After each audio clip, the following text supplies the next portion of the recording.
And the Philippine National Police, or PNP, has a new security plan involving tricycles. They will be used to augment police movement in the intensified peace and order campaign. Alvin Baltazar reports. He has long been known as the king of the road. But how about tricycles? Aside from it is being used as a source of income, it is being utilized nowadays as a school service, in deliveries, and even alternative to ambulance in case of emergencies.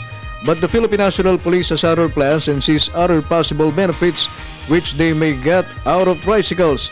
This is to use them in their anti-criminality campaign aside from patrol cars.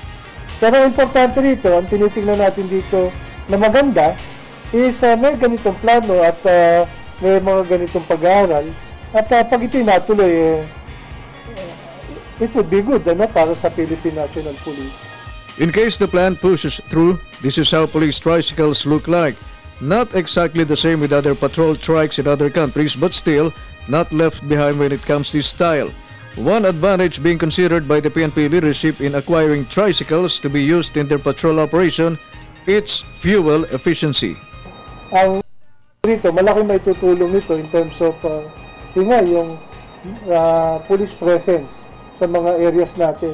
Kung ating babalikan yung dati mga plano natin, di ba meron din tayong bike patrols.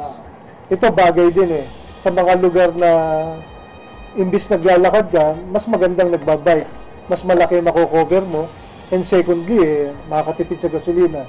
The police hierarchy is just waiting for the go signal of President Noynoy Aquino before they could finally deploy their men to go against criminals, but this time in a much different approach. For the People's Television, Alvin Baltazar.